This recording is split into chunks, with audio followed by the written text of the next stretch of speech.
오늘은 레위기 17장 말씀을 통해 우리를 향한 하나님의 뜻을 함께 살펴보며 기도의 제목을 잡고자 합니다. 10절 위에 소제목에 보시면 피를 먹지 말라고 나옵니다.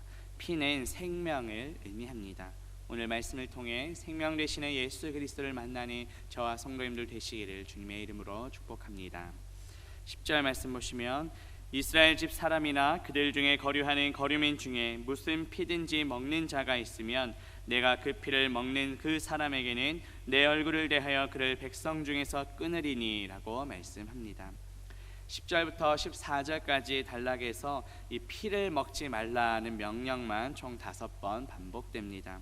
그만큼 이 규정이 중요함을 알 수 있습니다. 고대 근동 사회에서는 어떠한 형태로든 동물의 피를 섭취하는 것이 일반적인 음식 문화였습니다.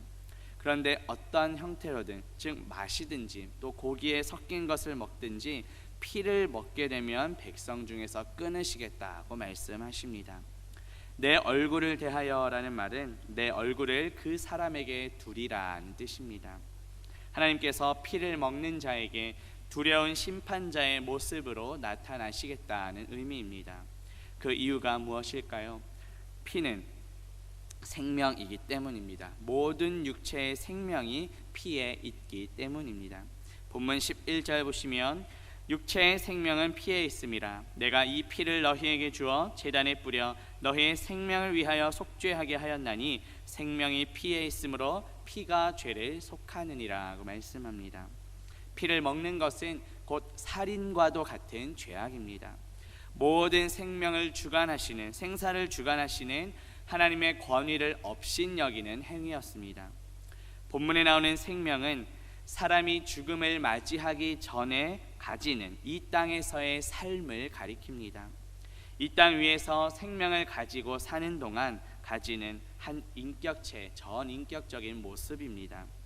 우리가 이 땅에서 살아갈 때 전인격체의 모습을 보여주는 그 원동력이 바로 피에 있음을 말씀합니다.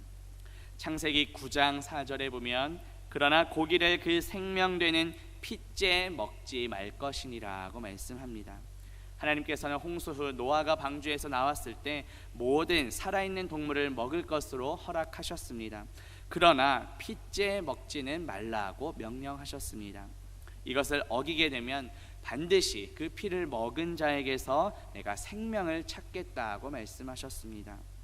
피를 먹는 자에게 하나님께서 진노하시는 것은 그 피의 대상을 죽이는 행위일 뿐만 아니라 그 생명을 창조하신 생명의 주인이신 하나님까지도 경멸하는 행위이기 때문입니다. 피를 먹은 사람으로부터 생명의 피를 되찾음으로써 생명을 주관하시는 하나님이 살아계심을 가르쳐 주신 것입니다. 본문 11절 후반부에 보시면 생명이 피에 있으므로 피가 죄를 속하느니라 고 말씀합니다. 피를 먹지 말아야 할 이유가 무엇입니까? 하나님께서 피를 주신 목적은 먹기 위해서 주신 것이 아니라 죄를 속하기 위해 주셨기 때문입니다. 속하다라는 단어는 무엇 위를 덮다라는 뜻입니다. 사람의 죄를 덮어주거나 대속한다는 의미입니다. 피를 주셔서 생명을 속한다는 것은 그 피를 지닌 짐승을 희생시킴으로 사람을 속죄하고 사람을 회복시키신다는 뜻입니다. 이와 마찬가지로 예수 그리스도께서도 십자가에서 피 흘려 죽으심으로 자신을 우리에게 온전히 내어 주셨습니다. 그로 인해 우리의 구원을 이루어 주셨습니다. 11절 앞부분에 보시면 내가 이 피를 너희에게 주어라고 말씀합니다.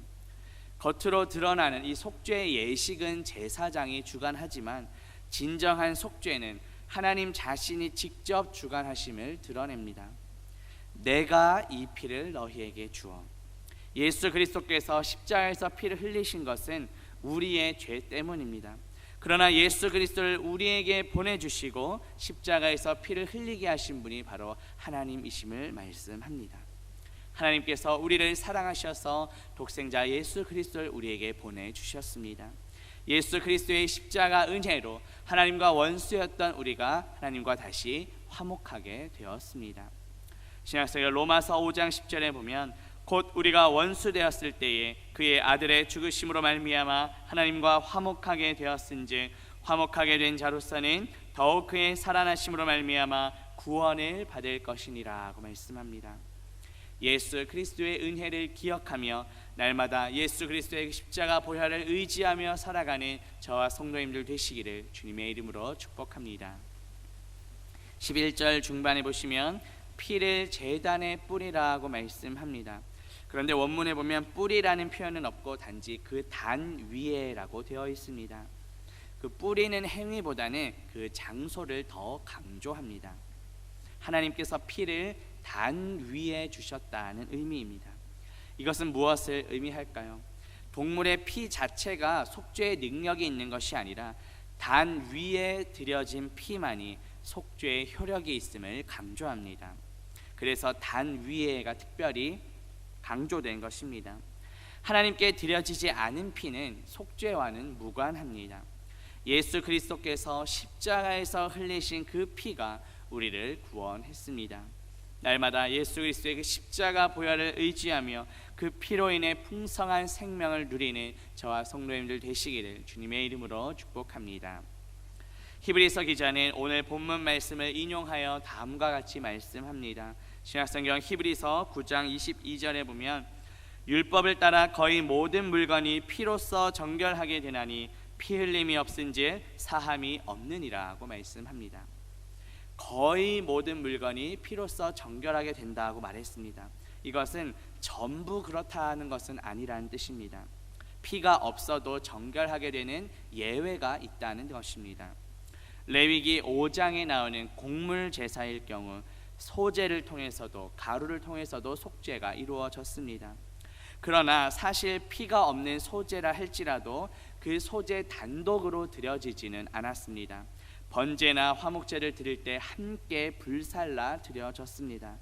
그렇기 때문에 완전한 의미에서 피가 없는 제사라고 보기가 어렵습니다.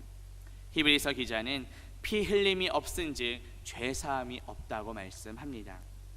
피 흘림은 피를 밖으로 쏟아내다라는 뜻입니다. 예수님께서는 십자가에서 죽으시기 전 마지막 만찬 때 제자들에게 잔을 나눠주시면서 이렇게 말씀하십니다. 마태복음 26장 28절에 보면 이것은 죄사함을 얻게 하려고 많은 사람을 위하여 흘리는 바 나의 피 곧 언약의 피니라고 말씀합니다. 피 흘림이 없이는 죄사함이 없습니다. 태초 에덴 동산에서 하나님께서는 불순종한 아담과 하와를 긍휼히 여기셔서 그들의 부끄러움을 가려주시기 위해 가죽옷을 지어 입히셨습니다. 창세기 3장 21절에 보면 여호와 하나님이 아담과 그의 아내를 위하여 가죽옷을 지어 입히시니라고 말씀합니다. 가죽옷을 지어 입히셨다는 것은 무슨 의미입니까? 아담과 하와의 죄를 사하시기 위해 동물의 죽음이라는 희생이 따랐다는 것입니다. 이와 마찬가지로 인류의 허물을 덮고 가리고 죄를 사하기 위해서는 누군가의 희생이 반드시 필요했습니다. 죄 사함은 죄를 탕감하다, 취소하다, 놓아보내다라는 뜻입니다. 우리의 죄를 면제받기 위해 누군가는 죽어야 하는 대가가 반드시 있어야 했습니다. 구약 시대에는 죄 사함을 위해 양이 피를 흘렸습니다. 온 인류의 죄 사함을 위해 아무런 죄가 없으신 예수 그리스도께서 십자가에서 피 흘려 죽으셨습니다. 구약의 그 희생 제사가 죄를 지을 때마다 반복해서 흘려야 하는 그런 불완전한 제사였다면 예수 그리스도의 그 십자가는 단번에 영원한 효력을 지니는 제사였습니다. 신약성경 히브리서 7장 27절에 보면 그는 저 대제사장들이 먼저 자기 죄를 위하여 다음에 백성의 죄를 위하여 날마다 제사 드리는 것과 같이 할 필요가 없으니 이는 그가 단번에 자기를 드려 이루셨음이라고 말씀합니다. 하나님께서는 공의의 하나님이시기에 죄에 대해서는 반드시 피 흘림이 있어야만 했습니다. 그런데 동시에 하나님은 사랑의 하나님이시기에 우리 대신 예수 그리스도께서 피 흘리심으로 우리의 모든 죄를 사해 주셨습니다. 우리의 죄 사함을 위해 십자가에서 피 흘리신 그 예수 그리스도의 은혜와 사랑에 감사하는 저와 성도님들 되시기를 주님의 이름으로 축복합니다. 시간 함께 기도하겠습니다. 하나님 아버지, 오늘 말씀을 통해 우리의 죄를 사하시기 위해 아무런 죄가 없으신 예수 그리스도께서 우리 대신 십자가에서 피 흘려 죽으심을 다시금 깨닫게 하시니 감사합니다. 우리 생명의 주관자 되시는 예수 그리스도의 은혜에 날마다 감사하며 살아가게 하옵소서. 값없이 베풀어 주신 구원의 은혜를 기억하며 날마다 예수 그리스도 안에서 풍성한 생명을 누리며 살아가는 우리 모두가 되게 하옵소서. 예수 그리스도의 이름으로 기도합니다. 아멘.